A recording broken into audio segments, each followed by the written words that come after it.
My best friend refused to come home from vacation after her daughter attempted suicide, then accused me of kidnapping her for taking her daughter in. When I confronted her, she scoffed and said she did it for attention. I just stared at her. That was 6 months ago. This morning, she was crying outside a courtroom she wasn't allowed in. My best friend Claire had always dreamed of being a mother. Ever since we were teenagers, she'd constantly talk about what kind of mom she'd be and how many kids she'd have. So when Julia was born, Claire was over the moon, and I was just as happy. I'd never seen her glow so bright. Our daughters, Julia and my Emma, grew up together like sisters, spending weekends and holidays at each other's houses. Fast forward 15 years, Claire asked if I could watch Julia for a week while she took a solo vacation to Bali. It wasn't unusual. Claire liked her breaks, and Julia practically lived at my house anyway. The first 2 days were fine, typical teen stuff, Netflix marathons, junk food, all of that. But on day 3, things took a turn. At dinner, I called Julia down from her room, but she didn't answer. Emma said she hadn't seen Julia since lunch, and a weird feeling settled in my stomach. I walked upstairs, knocked on her door, but got nothing. I tried opening the door, but it was locked. Julia never locked her door. Something was off. I grabbed the key from the hallway drawer and opened the door, my heart pounding. Julia was lying on her bed, barely breathing,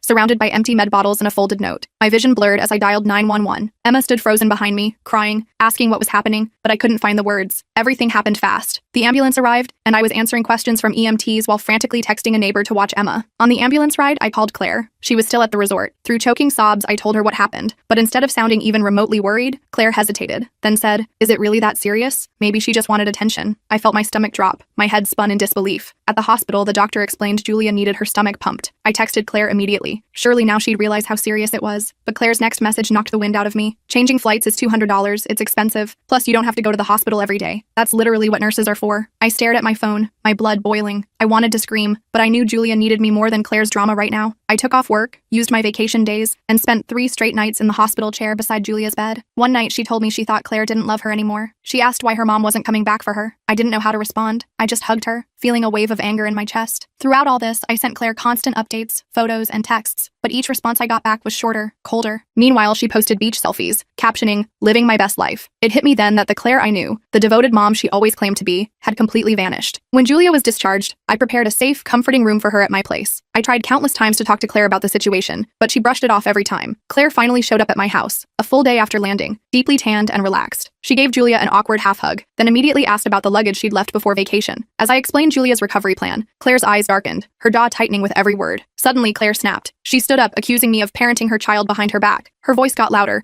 and she started shouting about me overstepping boundaries and blowing things out of proportion. "It was probably just for attention," she spat. That's when I heard a choked sob from the hallway. Julia stood frozen, tears streaming down her cheeks. Claire barely glanced at her daughter. My heart pounded. "Are you kidding me?" I shouted. I yelled at Claire that she chose the beach over her dying daughter, but Claire just scoffed, rolling her eyes. "Teens are dramatic. You should have known better." That was it. I snapped and unloaded everything. I told her she was selfish, that she'd consistently put herself first, that Julia's life was apparently only worth $200 to her. Claire's voice lowered, venomous and cold. "You don't understand what it's like needing a break from your kids." At that exact moment, something between us shattered completely. I saw who Claire really was, and I knew instantly our friendship was beyond repair. Claire grabbed Julia's bag and demanded she leave, but Julia locked herself in my bathroom, sobbing uncontrollably, refusing to go. And that's when Claire lost it. She began yelling, accusing me of kidnapping her daughter, and before I knew it, her phone was out, and she was calling the police. "Go ahead," I said. "Call them. Let's see what they think about a mother who wouldn't interrupt her vacation when her daughter attempted suicide." That only made Claire angrier. She stormed out and came back 20 minutes later with 2 police officers. She was actually claiming I was kidnapping her daughter. The officers looked uncomfortable when they realized the situation. I showed them Julia's discharge papers and tried to explain about the suicide attempt. Claire interrupted constantly, spinning some tale about me being obsessed with her daughter and trying to replace her as Julia's mother. "Ma'am, where is the minor now?" one officer asked. "She locked herself in the bathroom because she's afraid to go with her mother," I explained. The female officer asked if she could try talking to Julia. She knocked gently on the bathroom door. "Julia, I'm Officer Martinez. Can we talk for a minute?" After some coaxing, Julia unlocked the door. She looked terrible, red-faced and trembling. The moment she emerged, Claire started in on her. "Julia, stop this ridiculous behavior right now. You're causing a scene for no reason." The officers exchanged glances. The female officer suggested they talk to Julia privately. Claire objected, but the male officer firmly told her they needed to hear from Julia directly. While they were talking, Claire paced the hallway, loudly complaining about me poisoning her daughter against her. Emma, who'd been sitting quietly in the waiting area, started recording Claire on her phone without anyone noticing. After about 15 minutes, the officers returned with Julia. Officer Martinez said, "This seems beyond our jurisdiction. This is a family matter that needs professional intervention." She made a call, and a CPS worker named Ms. Thompson arrived about an hour later. Ms. Thompson interviewed Julia privately, while Claire continued her tirade about me in the hallway. When Ms. Thompson finished talking with Julia, she suggested that Julia stay somewhere she felt safe for 72 hours, while proper evaluations could be conducted. Claire looked like she might explode, but apparently realized making another scene in front of CPS wouldn't help her case. "Fine, 72 hours. upstairs, but I want to get some of her things from the guest room. I didn't trust Claire to be alone anywhere near Julia, so I went with her to collect Julia's belongings from my house. As soon as we were upstairs, Claire turned on me. You think you've won? I'm going to destroy your life for this. Julia is my daughter, not yours. I'll make sure everyone knows what kind of person you really are. What Claire didn't know was that Emma had followed us upstairs and was recording from the hallway. On the recording, you can clearly hear Claire say, "I don't even want to deal with a moody teenager. Do you think I enjoy this?" When Claire left, she slammed every door she could find and peeled out of our driveway fast enough to leave tire marks. Her parting words were that she'd be back with real authorities who would take her side. I called my sister immediately. She's a family attorney, and I needed advice ASAP. She told me to document everything, every text, every interaction, every witness, start a journal, save screenshots, record dates, and times of everything. That night, my phone blew up with messages from mutual friends. Claire had started posting on social media that I was mentally unstable and had kidnapped her daughter. Some friends were asking what was going on. Some were already taking Claire's side, and others were sending supportive messages. I couldn't believe how quickly everything had fallen apart. Just a week ago, Claire and I were planning our annual summer beach trip together. Now she was publicly accusing me of kidnapping, and I was hiding her daughter from her. The next morning, I took Julia to her scheduled therapy appointment. I was waiting in the reception area when Claire barged in, demanding to participate in the session. I'm her mother. I have every right to be there. The therapist, Dr. Chen, came out to the waiting room when she heard the commotion. She calmly asked to speak with Claire privately before making any decisions. Claire went with her, leaving me and Julia in the waiting room. "Are you okay?" I asked Julia. She looked down at her hands. "There's something I haven't told anyone," she whispered. "The reason I did what I did, I found messages on Mom's phone. She was texting her friend Leah about how much she resents being a mother, how she wishes she could just leave and never come back. My heart broke for her. Julia, I'm so sorry. I'm scared to tell the therapist or the CPS lady. What if they make me go to a foster home or something?" I took her hand. "You should tell Dr. Chen everything. The more she knows, the better she can help. And you always have a home with us, no matter what." About 20 minutes later, Dr. Chen emerged looking concerned. Claire stormed out behind her,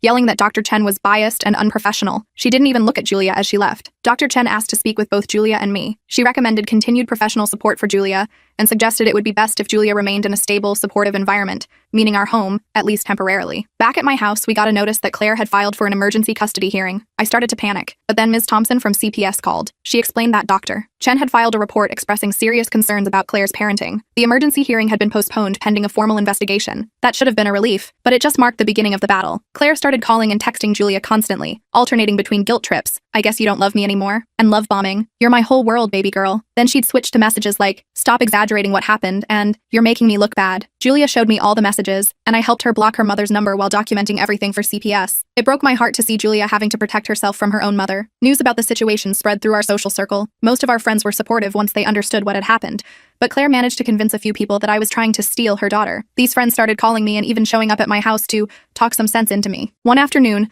I decided to take the girls for ice cream, hoping to get away from the stress for a bit. In the parking lot of the ice cream shop, we ran into Claire's best friend, Megan. She immediately pulled out her phone and started filming us, yelling about parental alienation and how I was brainwashing Julia. I hustled the girls back to the car while they both cried. This is my life now, documenting everything, consulting with my sister about legal options, supporting Julia through her recovery, and trying to shield both girls from Claire's increasingly erratic behavior. The CPS investigation is ongoing, and Julia's school counselor has been calling me with concerns since Julia hasn't been attending. I keep asking myself how we got here. How did 15 years of friendship disintegrate so completely? And more importantly, how did I never see this side of Claire before? Was she always like this, and I just didn't notice? Or did something change? Whatever the case, I'm committed to being there for Julia for as long as she needs me. She deserves to feel safe and loved, and if Claire can't provide that, then I will. But I'm scared about what Claire might do next. She's already proven she'll go to extreme lengths, even calling the police with false accusations. What happens when the 72-hour period is up? What happens if the courts send Julia back to her? I'm trying to take it one day at a time, but the stress is overwhelming. Emma is worried about her friend. My husband is supportive but concerned about the legal implications, and I'm just trying to keep everything from falling apart completely. The CPS 72-hour cool-down period was almost up, and I was a nervous wreck about what would happen next. Julia hadn't slept through a single night without nightmares since her hospital stay. I'd hear her crying at 2 a.m. and find her sitting in the hallway between our bedroom and Emma's room,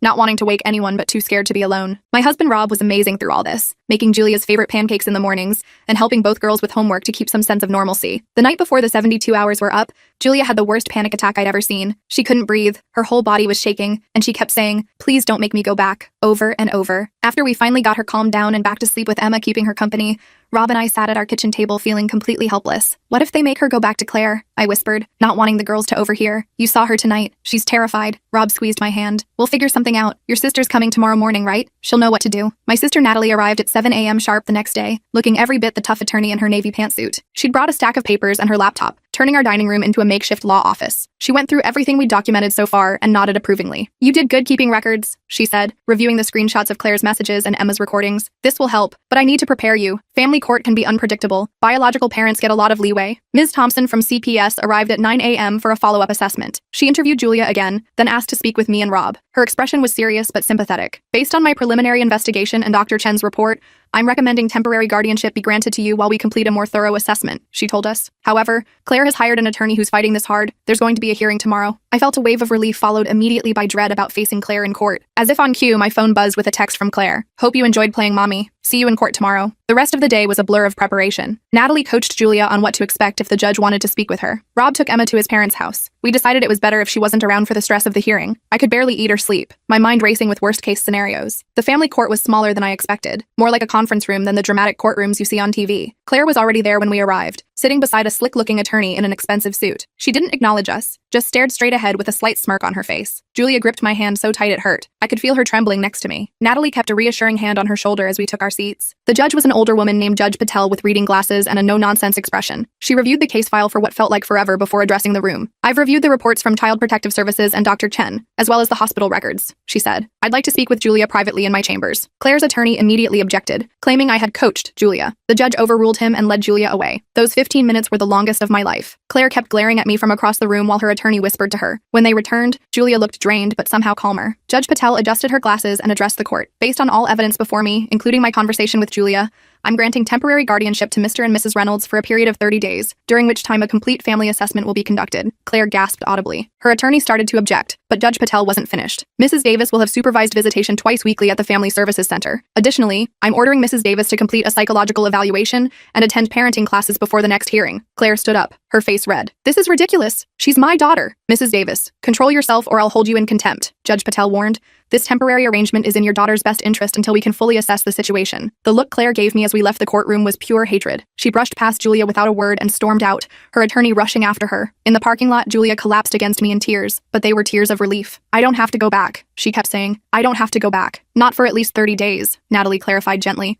And hopefully not after that either. But we need to be prepared for a longer battle. She wasn't wrong. The 30-day temporary guardianship was just the beginning of what turned into a war. Claire missed her first 2 supervised visits, then showed up to the third one with a brand new attitude and expensive gifts for Julia. The supervisor's report noted that Claire seemed more interested in taking selfies with Julia to post online than actually connecting with her daughter. Then came the social media campaign. Claire posted daily about being a mother fighting to get her daughter back, and how I was a mentally unstable woman obsessed with her child. She twisted everything, claiming Julia's hospital stay was due to an accidental overdose, not a suicide attempt, and that I was exploiting a teenager's mistake to kidnap her. Some of our mutual friends actually believed her. Jessica, who I'd known for 10 years, texted me that I should stop the drama and give Claire her daughter back. Michael, another longtime friend, left a voicemail saying he was disappointed in me for coming between a mother and child. The worst part was the impact on Julia. She'd start to make progress in therapy, then see one of her mom's posts or hear about Claire's latest lies, and she'd spiral again. One night, she showed me a group chat where her former friends from Claire's neighborhood were calling her a liar and attention seeker. She was devastated. Why doesn't she just let me go? Julia sobbed. If she doesn't even want me, why is she fighting so hard? I didn't have a good answer. All I could do was hold her and promise we wouldn't give up. Emma was struggling too. She'd lost friends whose parents sided with Claire,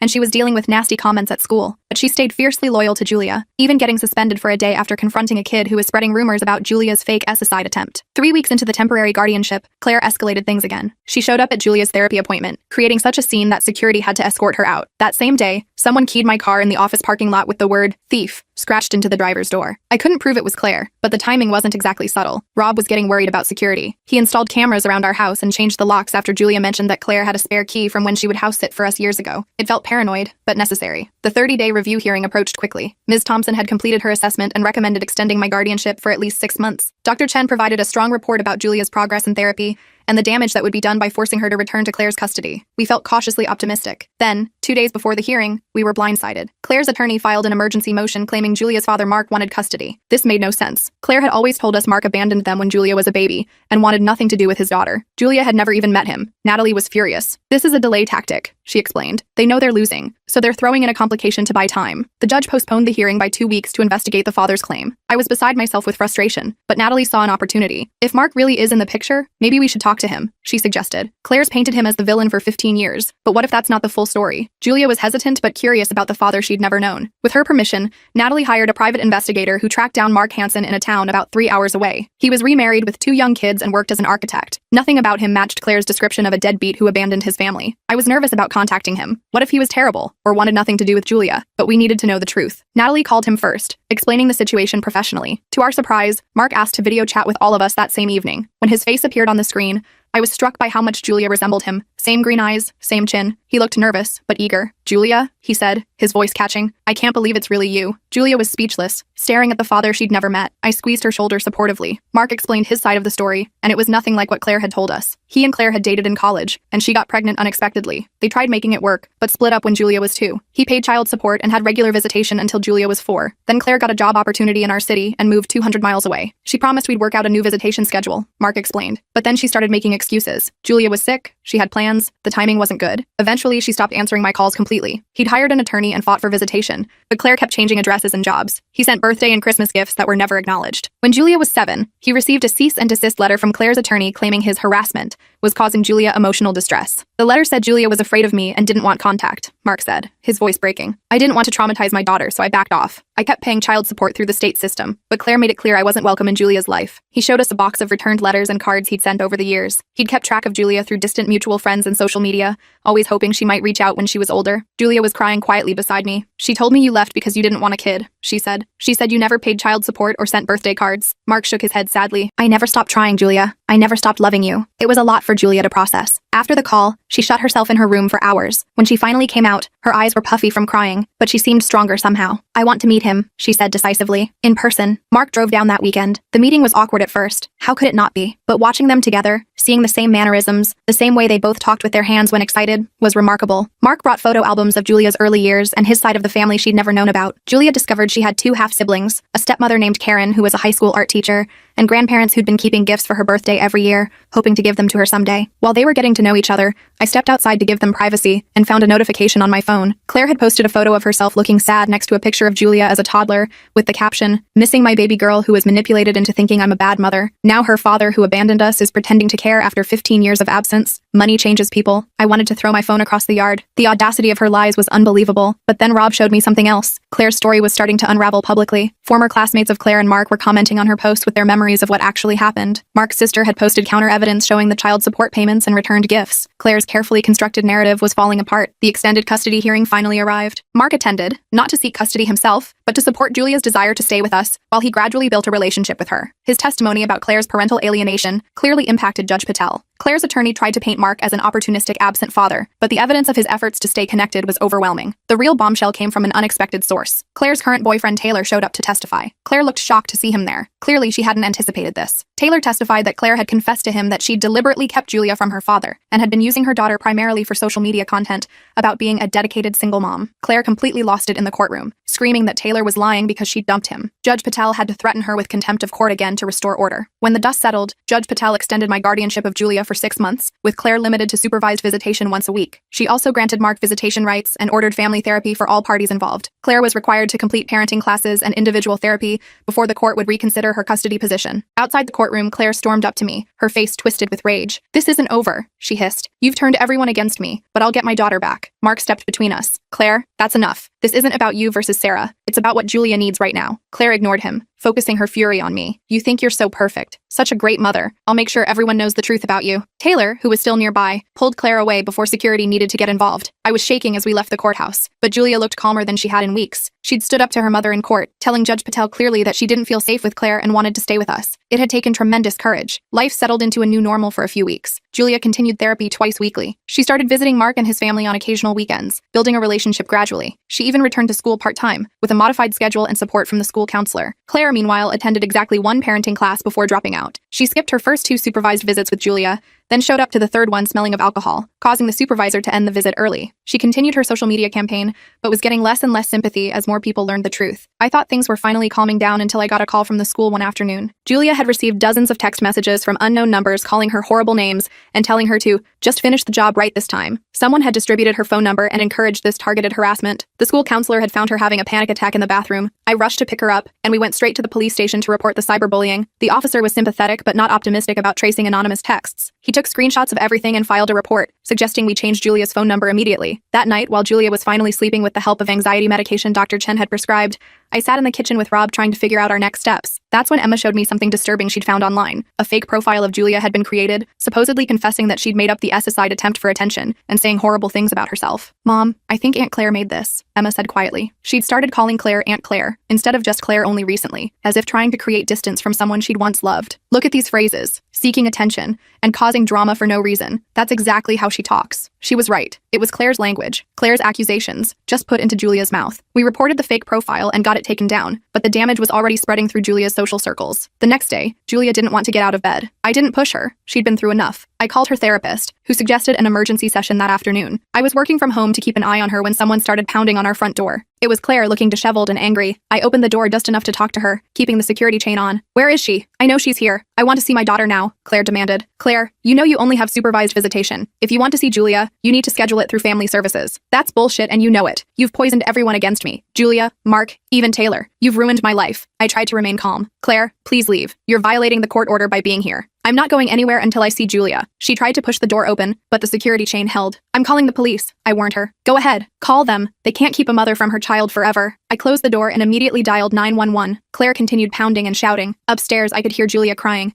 I texted Rob, who was at work, letting him know what was happening. The police arrived within minutes. Claire immediately switched to a tearful, vulnerable persona, claiming she was just a concerned mother trying to check on her daughter after hearing she wasn't in school. The officers, thankfully, had been briefed on our case and knew about the court orders in place. They firmly but politely escorted Claire off our property, warning her that she could be arrested if she returned. As they were leaving, Claire looked back at the house and shouted, "I'll never stop fighting for her. Never." The incident shook all of us. Julia was terrified that Claire would come back when the police weren't around. Emma was angry, saying she wished Claire would just disappear. Rob started talking about installing better security systems, maybe even moving to a different neighborhood. Dr. Chen suggested that Julia write a letter to Claire, not to send, but to express all her feelings that she'd been bottling up. Julia spent hours on it, filling pages with years of hurt, confusion, and anger. When she finally let me read it, I was struck by her insight and maturity. "I think I understand now," she wrote. "Mom never really wanted me for me. She wanted what I represented, the perfect daughter for her perfect mom image. When I started having my own problems and opinions, I didn't fit her story anymore. But I'm not a character in her story. I'm a real person." Reading those words broke my heart, but also filled me with pride for this incredible young woman. Despite everything, Julia was finding her voice and her strength. A week later, we got news that would change everything again. The police had traced the anonymous harassing text to a burner phone purchased at a convenience store near Claire's apartment. The store had security footage of Claire buying the phone. Additionally,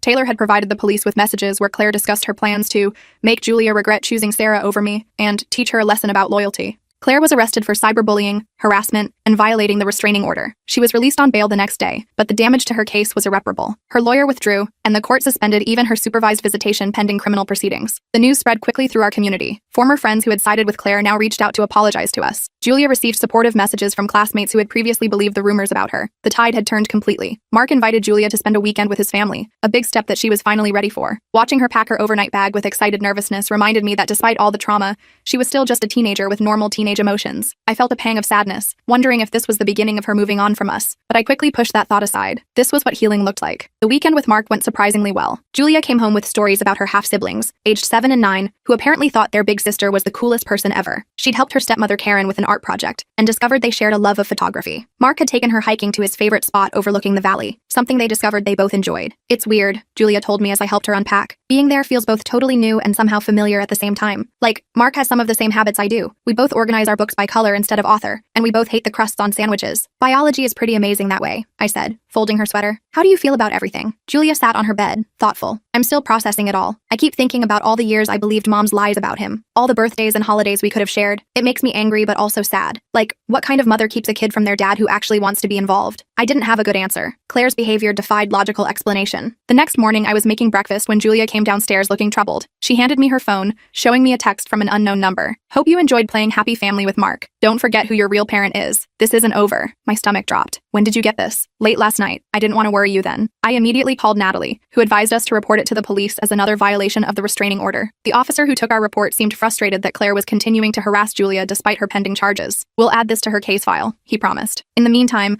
I'd suggest Julia gets a new phone number again. 2 days later, we received notice that Claire had checked herself into a mental health facility, claiming emotional distress. Her criminal hearing was postponed, and her attorney, she'd hired a new one, filed a motion claiming she needed treatment, not punishment. I had mixed feelings about this development. Part of me wanted Claire to get the help she obviously needed. Another part suspected this was just another manipulation tactic to gain sympathy from the court. Either way, it gave us a temporary reprieve from her harassment. Julia used this calmer period to focus on school and building relationships with both her dad and her friends. Some days were better than others. She still had nightmares and anxiety attacks, but they were becoming less frequent. Dr. Chen noted significant progress in their sessions. Claire remained in the mental health facility for 3 weeks. Upon her release, she was diagnosed with narcissistic personality disorder and prescribed medication and therapy. Her criminal case resulted in a plea deal, probation and mandatory mental health treatment, plus an extended restraining order preventing her from contacting Julia in any way for 1 year. The custody situation became more complicated. With Mark now actively involved, he petitioned for shared custody with us. Claire's attorney fought to maintain her parental rights despite her restricted access. Judge Patel ordered a comprehensive family evaluation to determine the best permanent arrangement for Julia. Through all this legal maneuvering, Julia remained with us, gradually spending more time with Mark and his family. Claire complied with her treatment plan superficially, but continued posting passive-aggressive content on social media about parental alienation and the system failing mothers. Julia's 16th birthday approached, her first without Claire, but with her newly discovered father and extended family. She wanted a small celebration, still wary of large gatherings after the cyberbullying incident. We planned a dinner with just our immediate family, Mark's family, and 2 of Julia's closest friends. The evening before her birthday, we were finishing decorations when the doorbell rang. Rob answered it and returned with a large package labeled, "For Julia, happy birthday from Mom." Julia stared at it warily. "I don't want to open it." "You don't have to," I assured her. "But what if it's something weird or scary? Shouldn't we know?" She had a point. Rob carefully opened the package while Julia, Emma, and I watched from a distance. Inside was a photo album and a letter. Rob checked that there was nothing harmful before handing it to Julia. The album contained baby photos of Julia that we'd never seen, her first steps, early birthdays, holidays. The letter was surprisingly civil, expressing regret for how things had turned out and asking Julia to remember the good times we had. It was signed, "Love always, Mom." Julia leafed through the album silently, her expression unreadable. Finally, she closed it and handed it to me. "Can you put this somewhere safe? I'm not ready to look at it right now, but I might want it someday." "Of course," I said, taking the album. "Whatever you need." Julia's birthday dinner the next day was a success. Mark and Karen brought thoughtful gifts, a professional camera she'd been wanting, and a handmade quilt with fabric from her grandparents' old clothes, creating a connection to the family history she'd missed. Emma gave her a friendship bracelet she'd made herself, with charms representing inside jokes only they understood. Rob and I gave her a letter officially inviting her to live with us for as long as she wanted, along with a key to our house on a special keychain. It wasn't the most exciting gift, but the symbolism meant everything to Julia. She hugged us both for a long time, whispering "thank you" over and over. As the custody evaluation continued, we settled into a routine. Julia split weekends between our home and Mark's, with special occasions shared between both families. Claire remained on the periphery, completing her court-ordered treatments and occasionally sending appropriate cards or messages through her attorney. 6 months after Julia's SSI attempt, the final custody hearing was scheduled. The evaluator recommended a unique arrangement. Primary physical custody would remain with us since Julia was settled in our home and doing well, with regular visitation with Mark and his family. Claire would be allowed monthly supervised visits once she completed her treatment program, with the possibility of expanded access after a year of demonstrated stability. In the courtroom, we braced for Claire's objections, but she surprised everyone by accepting the arrangement without argument. She looked different, calmer, less polished, more authentic somehow. When given the chance to address the court, she actually apologized. "I recognize that my behavior has hurt my daughter," she said, her voice steady. "I've been focusing on what I wanted, rather than what Julia needed. I'm committed to getting better so I can be the mother she deserves, even if that looks different than I imagined." Judge Patel seemed impressed by Claire's statement and approved the custody arrangement, with periodic court reviews to ensure everyone was adhering to the terms. Outside the courtroom, Claire approached us cautiously. Julia tensed beside me, and I put a protective arm around her shoulders. "Julia, I know you don't believe me right now, and I don't blame you," Claire said, "but I'm trying to change, really trying. I hope someday you'll give me another chance to be in your life." Julia nodded stiffly but didn't speak. Claire seemed to accept this, turning to leave without pushing for more. As we walked to our car, Julia was quiet. Finally, she said, "Do you think she meant it? About changing?" "I don't know," I answered honestly. "People can change if they really want to and put in the work, but it takes time to rebuild trust once it's broken." "I'm not ready to forgive her," Julia said firmly. "Maybe someday, but not now." "That's completely valid," I assured her. "You don't owe her forgiveness on any timeline but your own." That night, I found Julia sitting on our back porch swing, looking at the stars. I sat beside her, and we swung quietly for a few minutes. "Sarah," she said finally, "thank you for saving my life. Not just that night, but every day since." I wrapped my arm around her, my throat tight with emotion. "You're the one who did the hard work, Jules. I'm just grateful I get to see the amazing person you're becoming." "I used to think I didn't matter to anyone," she said softly. "Now I know that's not true." As we sat there under the stars, I reflected on how differently things might have turned out if I hadn't found Julia that night, if I'd respected Claire's parental authority despite my concerns, if I'd backed down when faced with police and accusations. The thought was unbearable. Our journey was far from over. Julia still had a lot of healing to do. The relationship with her father was still new and developing. Claire remained an unpredictable factor in our lives, but for the first time in months, I felt genuine hope for Julia's future, and for all of us. The broken friendship with Claire would always be a painful chapter in my life. I mourned the loss of the person I thought she was, the years of shared memories and trust, but in its place, something stronger had formed, a chosen family built on genuine care rather than obligation or image. And watching Julia blossom in that environment made everything we'd been through worthwhile. The broken friendship ending. For the next couple of months, things were actually pretty stable. Julia was attending therapy regularly, and her therapist reported good progress. She'd even started going back to school full-time, though we'd arranged with the administration that she could call me to pick her up if things got overwhelming. Mark was proving to be an amazing dad, patient, thoughtful,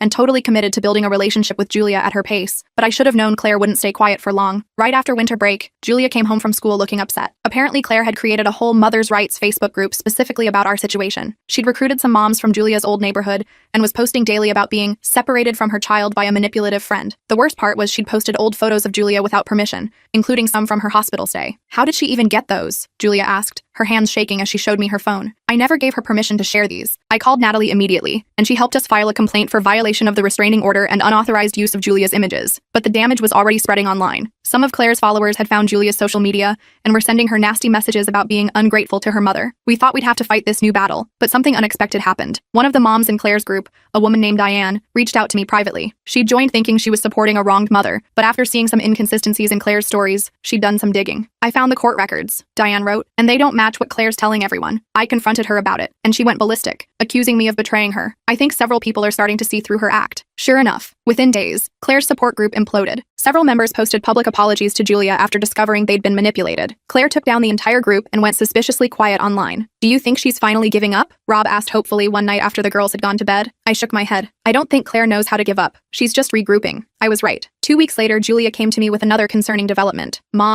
Sarah, she corrected herself, though secretly, my heart swelled a little whenever she accidentally called me Mom. Claire's been emailing my teachers. She showed me her school email, which included a forwarded message from her English teacher. Claire had contacted every one of Julia's teachers, claiming she was concerned about her daughter's academic performance and requesting regular updates on assignments and grades, despite the court order specifying all educational information should go through me or Mark. The school administration was amazing once I explained the situation. They sent out a staff-wide alert about Claire and reinforced their security protocols to prevent her from accessing Julia's records or the building itself. Claire's next move came during Julia's therapy session. Dr. Chen called me immediately afterward, sounding troubled. I wanted to let you know that Claire somehow obtained my professional email address and sent me a lengthy message containing what she claims is Julia's history of manipulation and attention-seeking behavior. It's highly inappropriate, and I've reported it to the court. Julia was devastated when she found out. She's trying to turn everyone against me, she whispered, hugging her knees to her chest. Even my therapist. But it's not working, I pointed out gently. Dr. Chen saw right through it. Everyone who matters knows the truth about you, Julia. That seemed to help, but I could see the toll this constant battle was taking on her, and on Emma too. My daughter had been Julia's rock through everything, but I noticed she was becoming anxious about her own reputation at school after Claire started suggesting online that Emma was a bad influence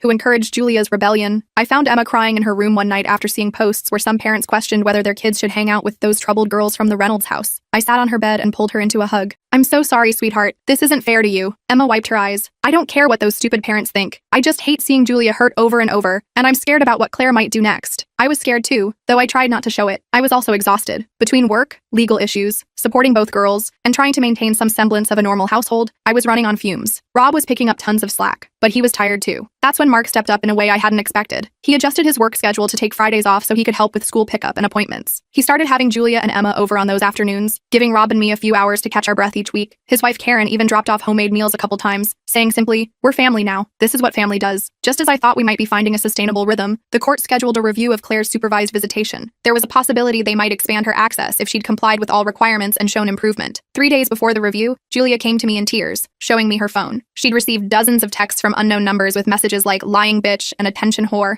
and everyone knows you're making this up. Some even contained threats. Maybe you should try killing yourself for real this time. I was horrified and immediately called the police. They took a report and said they'd try to trace the numbers, but admitted these harassment campaigns were often difficult to track. We got Julia a new phone number the same day, but the damage was already done. She had nightmares that night and could barely function the next day. At the visitation review hearing, we presented evidence of the harassment. The phone company had traced the text to a burner phone purchased at a convenience store near Claire's apartment. The store's security footage clearly showed Claire buying the phone, wearing a baseball cap but still easily identifiable. Claire's attorney tried to argue there was no definitive proof she'd sent the messages, but the judge wasn't buying it. Instead of expanding Claire's access, the judge maintained the supervised visitation schedule and ordered Claire to undergo a complete psychological evaluation before any changes would be considered. Outside the courtroom, Claire's attorney pulled me aside. My client is experiencing financial hardship that's preventing her from attending all her mandated therapy sessions, he explained. She's asked if you would consider reducing the child support you're receiving to offset those costs. I just stared at him. I'm not receiving any child support. Claire hasn't paid a dime since Julia came to live with us. The attorney looked genuinely surprised. But my client said she's been paying substantial support. She lied to you, I said simply. Check the court records. That evening, Julia seemed unusually quiet after her supervised visit with Claire. I found her sitting on her bed, staring at the wall. Everything okay, sweetheart? I asked, sitting beside her. Julia hesitated. She seemed different today, like really calm and nice. She brought some of my old books from when I was little and talked about normal stuff. That sounds positive, I said cautiously. Yeah, but Julia twisted her fingers together nervously. When the supervisor went to take a phone call,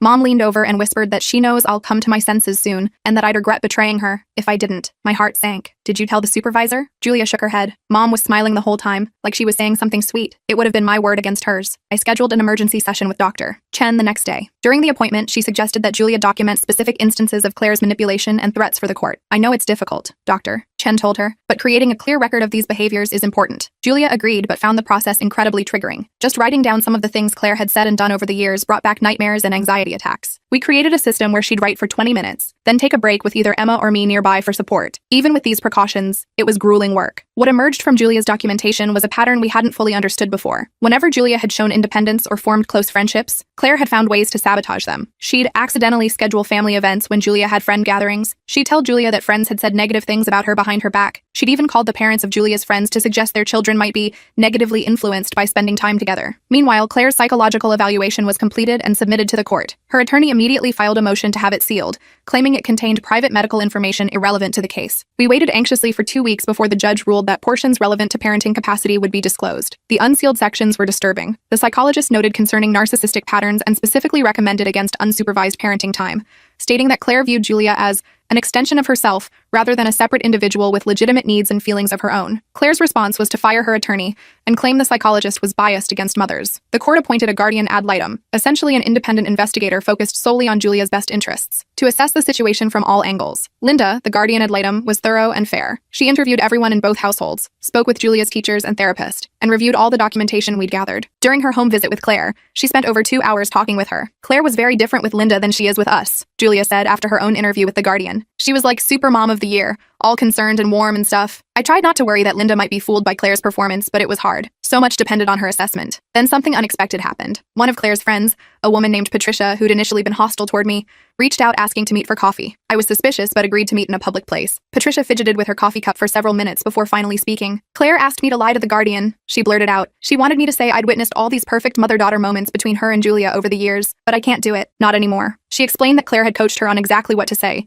including specific events that Patricia had never actually witnessed. I've been friends with Claire for years, and I always thought you were the bad guy in this story, but now I'm not so sure. Patricia provided a sworn statement about Claire's attempted witness tampering, which we immediately forwarded to Linda and the court. Even more surprising, a few days later, Mark received a call from Taylor, Claire's now ex-boyfriend. He'd ended their relationship after discovering the extent of Claire's manipulation and wanted to provide information he thought might help protect Julia. I should have spoken up sooner, Taylor told Mark. I saw warning signs but didn't want to believe it. Claire was obsessed with what she called winning against you guys, but she barely mentioned Julia's well-being. It was all about proving she was right. Taylor provided screenshots of disturbing messages where Claire discussed using Julia to maintain her Mother of the Year image on social media and complained about how much easier life would be without teenage drama. Linda's final report to the court was comprehensive and unflinching. She recommended Julia remain in my custody with continued therapeutic visitation with Claire. But the report contained something none of us had anticipated: concerns about Claire's financial exploitation of Julia through a fundraising account claiming to be for Julia's recovery and legal defense. The judge immediately froze the account and ordered a financial investigation. It revealed Claire had raised over $15,000 from sympathetic followers online, ostensibly for Julia's treatment and legal fees. Bank records showed the money had actually funded Claire's vacation, shopping sprees,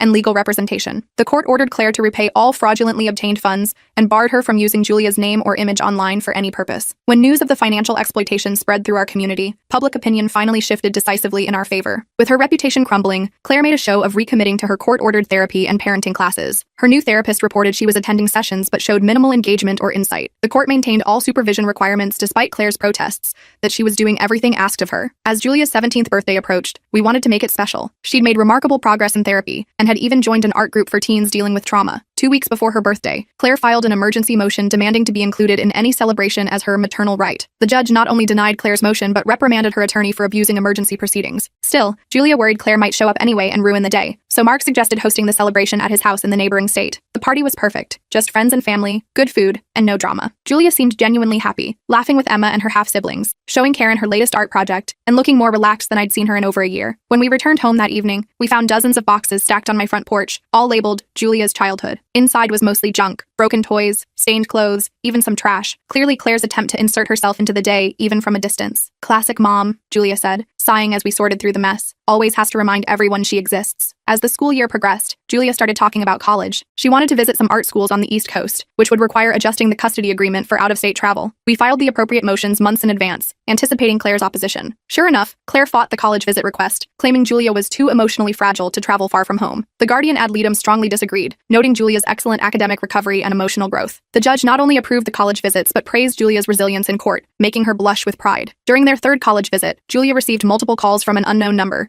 which she ignored following our safety protocols. That night, she got a text with a photo of Claire standing outside the campus building they'd toured that day, clearly showing she'd followed them across state lines. We immediately contacted campus security and cut the visit short. The incident crossed a clear legal line, resulting in formal stalking charges against Claire. As the court date approached, her attorney proposed a comprehensive settlement on all outstanding issues. The offer seemed suspiciously reasonable at first glance. Claire would drop all custody claims in exchange for structured visitation, and Julia maintaining her mother's health insurance into college. But something felt off, so we requested a mediation session, rather than simply signing the agreement. In mediation, Claire initially appeared cooperative, even apologizing for any misunderstandings. But when discussion turned to Julia's college choices, her true motivation emerged. She insisted Julia attend her alma mater where Claire had connections, essentially trying to control Julia's college experience and regain access to her life. When we rejected that demand, Claire's facade crumbled completely. She accused Julia of being manipulated and ungrateful, her voice rising with each word until the mediator had to end the session. The mediator later recommended the court be informed of Claire's continuing control issues. Following the failed mediation, Claire escalated her online campaign again. But this time, her mother's rights group quickly imploded, as members realized they were being manipulated when Claire's documented actions didn't match her victim narrative. The criminal stalking case proceeded with solid evidence from the college incident. 2 days before the hearing, Claire checked herself into a mental health facility, resulting in a postponement of the proceedings. After a 3-week hospital stay, Claire emerged with a bipolar disorder diagnosis that she immediately tried to use as justification for all her actions. But the treating psychiatrist's report noted that mental health issues didn't explain the calculated nature of many of her behaviors. As Julia's 18th birthday approached, we were all aware of its significance. Once she turned 18, many court-mandated restrictions would naturally expire. Claire sent a certified letter announcing she would appear at our house at midnight when Julia